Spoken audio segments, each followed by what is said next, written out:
Estamos muy atentos cómo vamos a vivir este 2024, muy atentos. Cuando Dios está haciendo algo, es necesario que su iglesia esté atenta. Cuando Dios decide visitar la iglesia o visitar nuestras vidas de una manera especial, es muy importante que nosotros estemos atentos a eso. Y sabemos que este es un año de cambios, de muchos cambios. Sabemos que hay cambios que ya nos indicó en oración, en trabajo, en reuniones el Señor, y fuimos avanzando durante los últimos tiempos del año pasado y durante todo este año. Pero entendemos algo que es muy importante, que todo cambio requiere preparación. Y toda preparación para sus hijos lo debemos consagrar a Dios. No podemos prepararnos humanamente nada más. Es muy importante la preparación en todo lo que hacemos. Pero cuando estamos preparándonos para los cambios que nos llevan a prepararnos, no podemos decir quiero hacer cambios y no prepararme. O sea, no anticiparme. No esperes que algo suceda si no estás haciendo algo para que eso suceda. No esperes que algo cambie en tu matrimonio o en tu familia si no comenzás a hacer algo. O sea, por eso la preparación. Pero eso, en las cosas de Dios, es prepararnos, es presentárselo a Dios.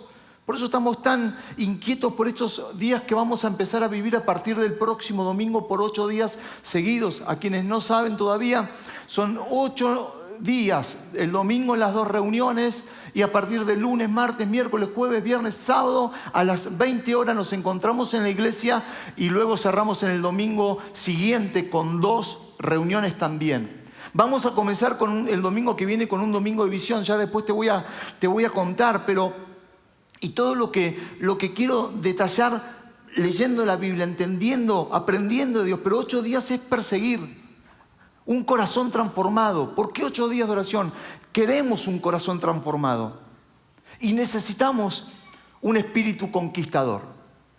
No podemos darlo vuelta. No podemos pretender tener un espíritu conquistador si no tenemos un corazón transformado. Y viceversa. Un corazón transformado nos lleva a la conquista. Entonces lo que vamos a vivir, lo que vamos a hablar, va a ser histórico. Y de eso se trata. Cuando hablo de ropas nuevas, hablo de lo nuevo. Lo nuevo es algo que es eso. Es algo que todavía no fue usado.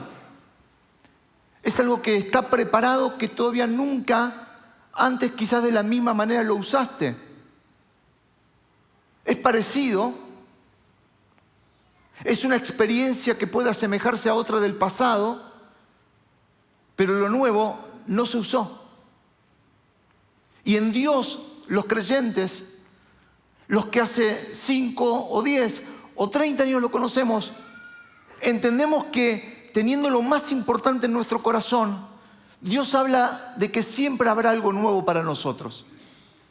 Lo nuevo personal, lo nuevo en la casa, lo nuevo en el trabajo, lo nuevo en la profesión.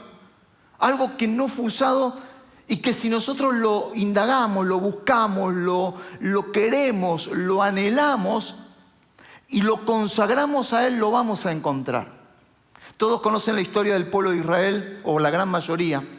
Cuando dice la Biblia, y esta palabra fue insistente en estos días cuando estaba pensando en esto y no dejó de hablarme, algo que Dios ya me ha hablado muchas veces acerca de esto. Creo que la mayoría por ahí va a recordar la entrada o la salida del pueblo de Israel de Egipto, sus 40 años vagando por el desierto y luego entrar por el río Jordán y comenzar la conquista de la tierra prometida. Hemos conocido muchísimo esa historia. Mira, podemos ver inclusive este mapa que en alguna forma ilustra cómo fue esa salida de Egipto, yendo hacia el sur, pasando por el monte Sinaí donde Dios le entrega la tabla de los 10 mandamientos de la ley a Moisés. Luego, acá hay un pequeño rulo que falta, que es cuando ellos van a ingresar por el sur, por este lado a la tierra prometida, pero justamente en una ciudad que se llama Cades Barnea mandan espías antes de ingresar. Esos espías vuelven con malas noticias y por esa cuestión descienden y siguen todo ese camino. Toda esa línea que vos ves ahí, gracias, llevó 40 años.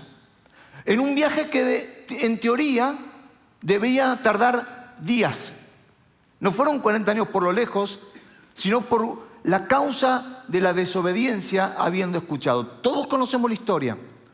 Tal vez muchos escucharon cuando sucedió eso en Cades Barnea, que fue una ciudad donde Moisés manda 12 hombres a espiar cómo es la tierra, de qué se trata, esa tierra prometida que ninguno de ellos había visto en su vida, solamente habían oído. ¿Por qué no habían visto? Porque la habían dejado 400 años atrás. O sea, sus descendientes solamente la habían conocido. Y de esos 12, 10 son negativos, incrédulos, quejosos, temerosos. Se olvidan de que es una promesa y que Dios se va a ocupar y contaminan un pueblo entero de miles y miles hasta hacerles perder su fe. Y por eso esa entrada que era inminente, que era cercana, quedó a una distancia de 40 años. Hemos utilizado y hemos trasladado este ejemplo del Antiguo Testamento a nuestras vidas muchas veces.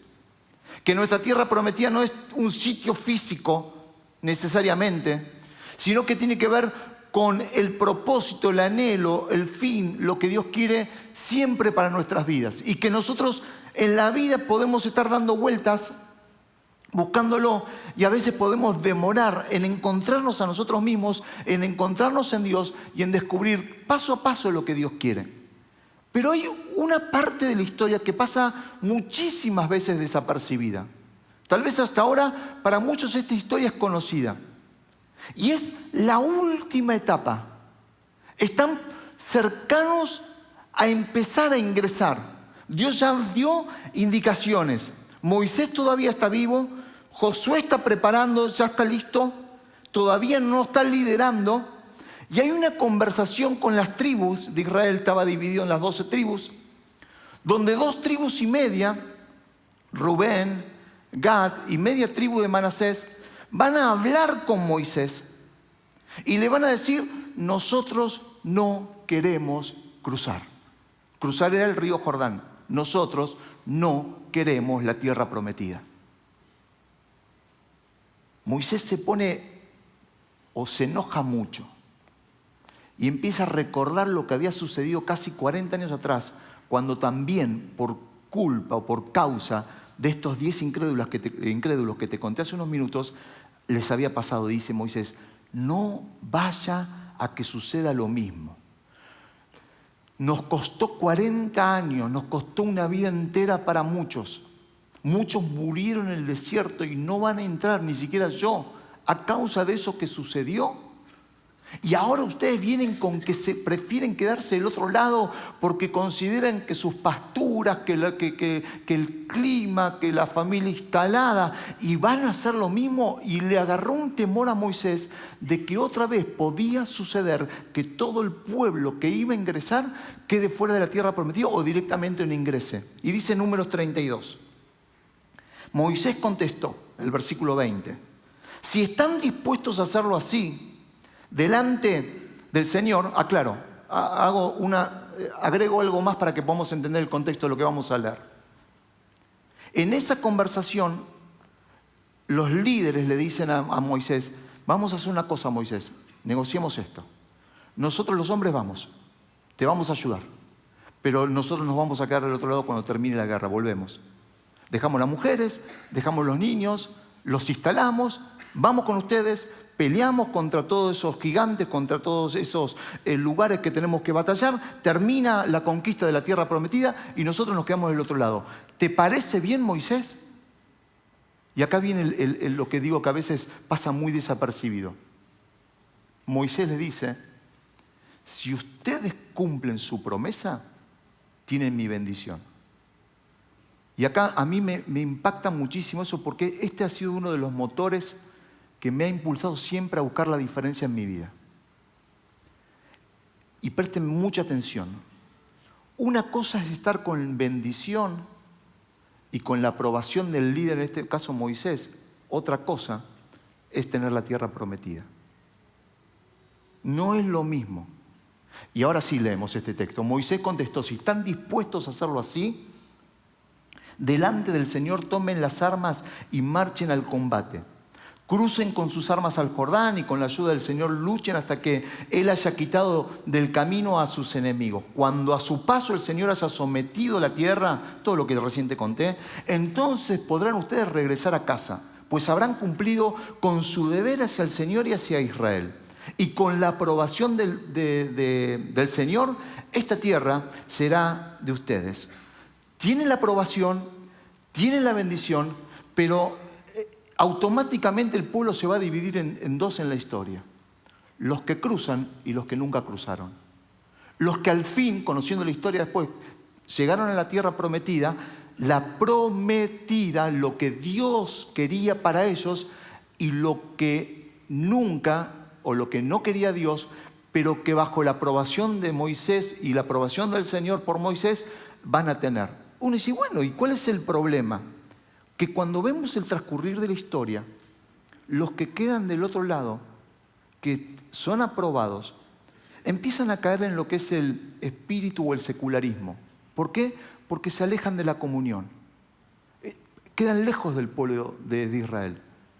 Empiezan a generar su propio centro de adoración, porque ya era mucho trabajo tener que llegar hasta Jerusalén a adorar. Eso los seculariza, los paganiza. Y empezamos a ver que con el pasar del tiempo su identidad, su relación, su conformismo en buscar a Dios. Y fíjate cómo podemos actualizar esto. El conformismo de la adoración es, pero ¿por qué tenemos que ir hasta allá? Si acá podemos hacer lo mismo. Y había una indicación en ese momento de Dios de cómo debía ser. Su conformismo lo fue enfriando. Y si yo lo traigo hoy a mi vida es cuando yo también voy viviendo conformismos, me voy quedando con sobras, me voy quedando con viejos recuerdos de viejas historias y se me va perdiendo mi altar. Se va apagando el fuego de mi altar. 8 días de oración sin irme de esto, porque esto tiene que ver con lo que estamos orando para los próximos días. Tiene que ver con eso, el fuego encendido, el corazón encendido, la vida prendida, la vida mirando a Dios en todo lo que yo hago. Los que cruzaron tienen 2 características muy lindas. Primero, se animaron a mojarse los pies cruzando el Jordán y a diferencia del Mar Rojo, ellos empiezan a caminar primero y cuando sus pies empiezan a enterrarse en el barro, en el lodo, en el agua, se abren las aguas. Diferente fue en el cruce del Rojo, que se abrieron antes. Son los que se atreven, son los que creen y obedecen. Son los que fundan un comercio, una empresa, y más allá de su experticia dicen, yo voy a creer en Dios, yo voy a confiar en el Señor. Son los que emprenden un hogar y dicen, más allá de que me puede ir bien o mal, o que nos llevemos bien o mal, mi casa va a ser una casa bendecida por Dios. Mis hijos van a ser bendecidos por Dios. Mi matrimonio quiero que sea bendecido por Dios. Son los que se mojan, son los que tomaron la espada con esa actitud de avance. Entonces, para dejarles hoy 2 ideas, 2 decisiones preliminares, que para mí son muy importantes, preparándonos para lo que no un evento, porque 8 días no puede ser un evento. El altar no puede ser un evento. De hecho, una de las cosas que te contaré el domingo que viene tiene que ver con el altar, que no es un evento. Primero, yo hablo muchas veces de la administración, de la autoadministración. O sea, ¿qué significa eso? Que no tengo que siempre estar dependiendo de un tercero para poder yo ser ministrado por Dios. Que tengo que aprender a ser ministrado directamente por Dios. Que tengo que aprender a buscar a Dios en diferentes lugares de mi vida, diferentes momentos de mi vida, donde tengo la palabra, donde no la tengo, donde estoy arriba del auto, donde estoy en casa solo, donde estoy en un viaje. Tengo que aprender a buscar a Dios. No puedo vivir siempre apoyado como en un bastón, en un imbáculo, para poder depender siempre lo demás. Siempre la iglesia va a estar junta y la Biblia habla de la iglesia unida, acompañándonos y sosteniéndonos. Pero no significa que tiene que ser siempre así, 100% así. Sino que ese acompañamiento es como el papá que va enseñando a su hijo a andar en bicicleta. Si le enseñaste a tu hijo, al principio va con las rueditas y después vos le sacás las rueditas o las vas levantando y en un momento va sosteniendo su asiento y va pedaleando, vas corriendo hasta que en un momento haces así. Es muy probable que tu hijo no haya visto que le soldaste el asiento, pero se animó y se dio cuenta que podía sostener el equilibrio. ¿Es así o no es así? Por lo menos esa es la técnica que yo aprendí, la que yo enseñé. Es una manera. Después a los 2 días es impresionante lo que uno aprende, pero eso tiene que ver con el proceso de discipulado. Pero déjame darte estas 2 decisiones preliminares que debemos empezar a tomar hoy. Número 1, cambiar mis ropas. ¿Cuántos se cambiaron la ropa para venir a la iglesia hoy? Sí, bueno, algunos por ahí no, porque dicen, yo soy limpito, hace 2 semanas que la uso y no está limpita mi ropa. Bueno, habrá que preguntárselo a los 3 que están alrededor en todo caso. Dice Efesios capítulo 4, versículo 21. Si de veras han escuchado acerca del Señor y han aprendido a vivir como Él, saben que la verdad está en Jesús. Por ello, quítense como si se tratara, fíjense esta analogía, de ropa vieja, su naturaleza tan corrompida por los malos deseos, renueven sus actitudes y pensamientos, sí, revístanse de la nueva naturaleza que Dios creó para que sean como Él, verdaderamente justos e íntegros. Esta analogía que nos habla, utilizando lo que desde la historia, que son los códigos de vestimenta. En todo momento de la historia siempre hubo códigos de vestimenta. De hecho, para muchos en su trabajo hay un código de vestimenta. ¿Qué es eso? En el trabajo se puede venir con bermudas. En este trabajo no. Hay trabajos que hay que venir con corbata. Casi no hay, pero hay algunos. En este no, pero sí un sport elegante. En este no hay problema, pero no vengas con remera o no vengas con, no sé, con alguna... Códigos de vestimenta. O sea, qué sé yo, no sé. No quiero decir una cosa aporta, porque yo no sé si vendría con ojotas y short de baño acá. Sería, vos decís, bueno, pero no sé, códigos, formas, cultura, tiene que ver con eso, no tiene que ver con que Dios no quiere o quiere. Eso sería tonto pensarlo desde el punto de vista de Dios. Sí del respeto, sí desde la ubicación, sí desde lo cultural, sí desde un montón de cuestiones que uno genera como un código. Ropa nueva, ropa vieja. La ropa nueva o la ropa diferente en esa época también distinguía mucho la clase social. Uno notaba mucho quién estaba sumido en la pobreza o quién tenía, de acuerdo a su vestimenta. Era clasista por muchos momentos, de hecho lo es. Cuando vos ves a alguien vestido con tal marca o con tal ropa, ¿sabés? O de tal forma. Pero acá Pablo utiliza y parte de esto para hablar del corazón o de la naturaleza del hombre. Y usa esta figura para entender.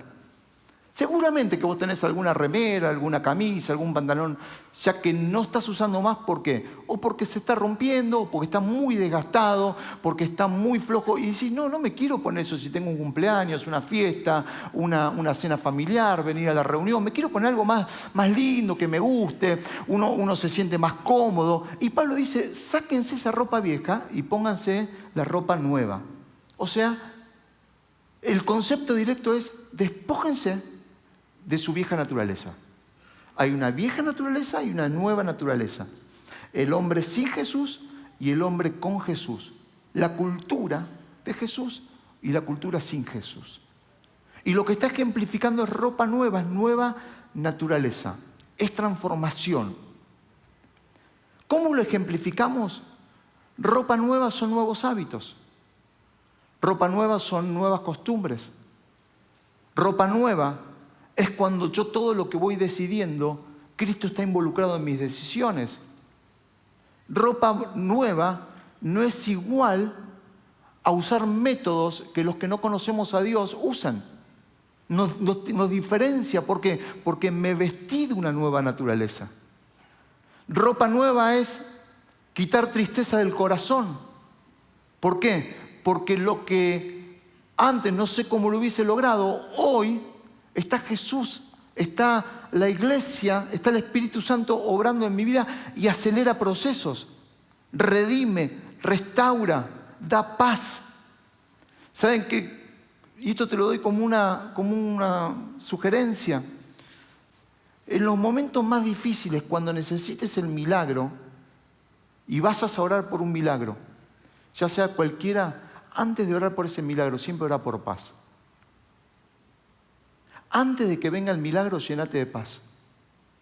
Porque me di cuenta cómo la falta de paz ante una batalla, de la que sea, nos puede traicionar de antemano.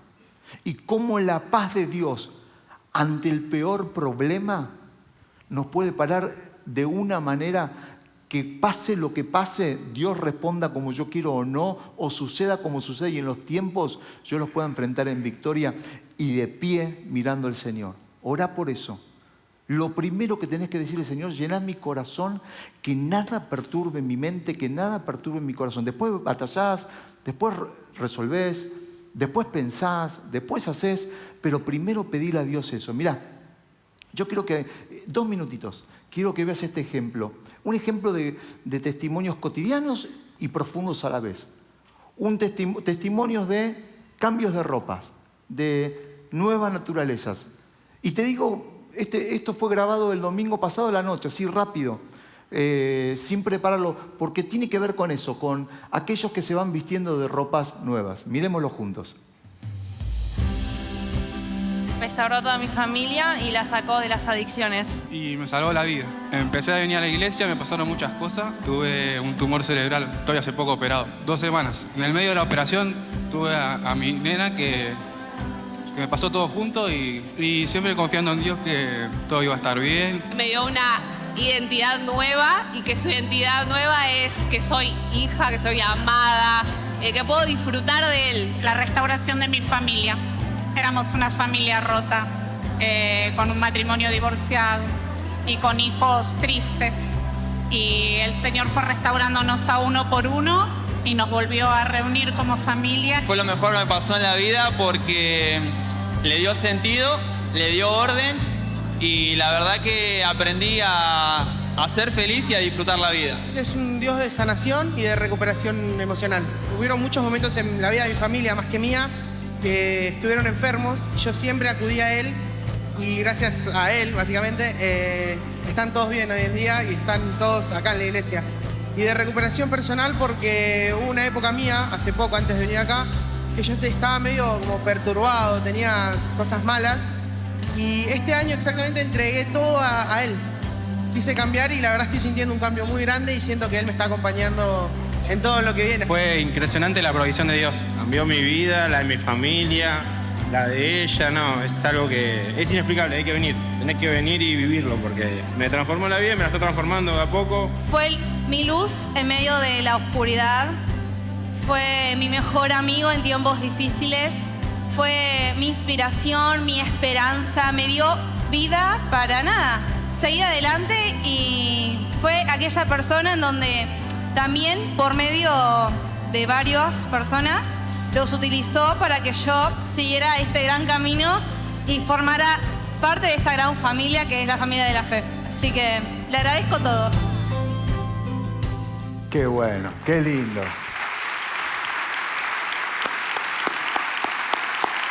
Dios es tremendo y esto es una muestra, un preguntar así. Muchos dirán, yo puedo contar mi testimonio. Claro, ropas nuevas, una nueva naturaleza. Cuando Pablo habla de eso, él habla que ¿acaso entonces es el hombre el autor de su propio cambio? ¿Acaso entonces yo soy el autor de mi propio nacimiento porque yo soy responsable de que si yo cambio ropas nuevas la cosa va a suceder? Lo que Pablo está aclarando muy bien es, cooperamos con la salvación. Hay una nueva creación, que esa creación le pertenece a Dios. Yo no puedo gestar ni ser el autor de mi propio nacimiento. El nuevo nacimiento lo hace Dios por su gracia en mí. Pero hay una cooperación porque luego viene mi parte que hablábamos hace unas semanitas atrás, arrepentimiento. Lo que Dios hace con su gracia y lo que nosotros hacemos con su gracia. Por eso Dios me salvó, pero yo necesito dar el paso de sacarme esas ropas viejas y ponerme ropas nuevas. Yo necesito el proceso de decir, no es el proceso inicial de la salvación. Yo te diría que es un proceso constante, porque ropa nueva es una conversión diaria. Todos los días necesitamos renovación. Si tu cuerpo se renueva todos los días, Si las células de nuestro cuerpo se renuevan todo el tiempo. ¿Sabes que uno puede leer médicamente cada cuánto se renuevan diferentes células del cuerpo? Y es increíble, todo lo vivo, todo lo que está vivo se renueva. Nada de lo que está vivo se mantiene estático. Todo lo vivo constantemente se renueva. Hasta cuando uno hace un ejercicio muscular, rompe fibras para que éstas se reconstruyan, y cuando se reconstruyen se genera más masa muscular, y por eso uno cuando hace un ejercicio crece su músculo.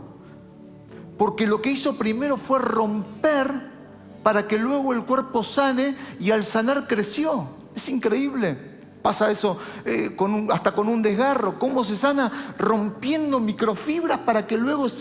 no soy médico y perdona a los médicos que lo dirían 10 veces mejor que yo. Para que eso se reconstruya. Todo lo vivo necesita ropa nueva. Todo lo vivo necesita reconstruirse, restaurarse. Todos los que estamos presentes en este lugar necesitamos el proceso de la conversión. A veces decimos, Señor, yo ya no voy más para ese lado, me convertí, giré. Pero ¿cuántas veces en eso de girar, de dar un giro de 180 grados, se nos empieza a correr un poquito el barco y necesitamos, pero ¿por qué me estoy yendo para allá? ¿Por qué me estoy corriendo un poco? ¿Qué tengo que ajustar? ¿Qué tengo que hacer? Por esos 8 días es el espacio de mi alma. ¿Para qué? Para una cita con Jesús. Para tener un encuentro. Quiero proponerte cosas como, si vas a ayunar, hay diferentes maneras que en la semana te vamos a contar o la que viene. Pero, por ejemplo, ponete, si no podrías dejar el móvil toda la semana, ¿por qué no te pones horarios? ¿Por qué no haces un ayuno de eso? Y dejas tanta dopamina y tantas cuestiones que tienen que ver con eso para un horario que sea por ahí laboral, o hay formas de dejar el celular solamente para que suene con ciertas personas y nada más. Y todo lo que no tenga que ver con la necesidad urgente, lo ayunás durante 10, 12 o directamente 24 horas. Y en ese momento y en ese tiempo te dedicas a algo que tiene que ver con tu construcción espiritual. Porque lo segundo es sacar la pausa. Segunda decisión es sacar la pausa. Es un poco larga la historia, pero dice segunda de Samuel 11, que en la primavera, que era la época en que los reyes salían de campaña, David mandó a Joab con la guardia real y todo el ejército de Israel para que aniquilara a los amonitas y sitiara la ciudad de Rabá. Pero David se quedó en Jerusalén. Hay una característica y hay una palabra que figura ahí que es Rabá. La Biblia nos habla de que en los días que todos salían a la guerra, ¿no? Y entonces uno dice, ¿por qué David estaba en el palacio? Bueno, ¿qué fue lo que hizo que él no quiera salir? Su pecado, ya había algo en el corazón de él. ¿Por qué no salió a la guerra cuando todos tenían que salir, cuando él sabía que debía salir? Número 1. Segundo, cuando estar en el lugar equivocado te hace cometer un error, pero ya el error estaba antes, cuando él decide no estar. Eso sucede que peque, que mire la mujer ajena, que caiga en pecado por eso, que la deje embarazada, y para ocultar eso manda a que su marido sea muerto en la guerra. Viene el profeta, lo descubre. La bendición de Dios se corre. Pierde un hijo. Pasa tiempo. Pero él en un momento se da cuenta que ya se había arrepentido, que había pasado un desierto, que había pasado un momento difícil, que ya había hecho duelo por todo lo que había pasado, y que este era el momento de sacar pausa. Y hay algo llamativo con esa palabra que te mencioné antes en Rabá. Antes de que todo esto suceda, él había dado la indicación de conquistar ese lugar. Durante todo el proceso que te acabo de mencionar,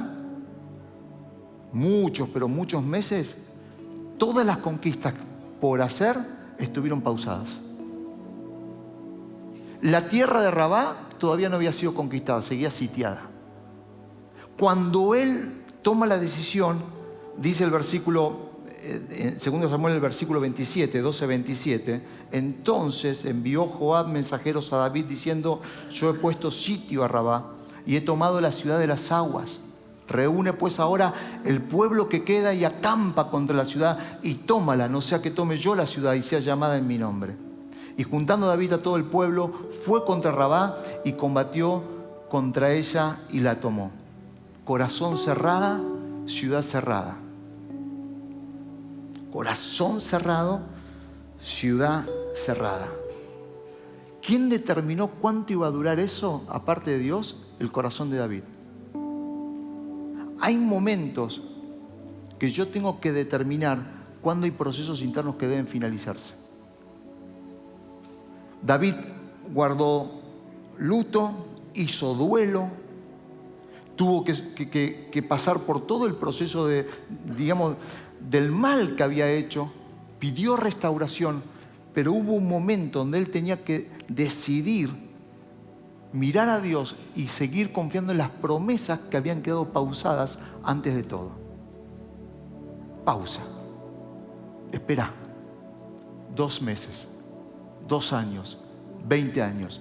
Y no porque Dios no decida sacar pausas en nuestra vida, sino porque momentos de nuestra vida quedan congelados. Y vuelvo a lo de antes. Vestir ropas nuevas es la nueva naturaleza que nos enseña que cuando nos caemos, nos levantamos mirando a Dios. Cuando nos equivocamos, pedimos perdón, restauramos nuestras vidas mirando a Dios. Que ponernos ropas nuevas es ir a Dios en oración, es leer su palabra, es ponerla en práctica. Restauración es reinicio.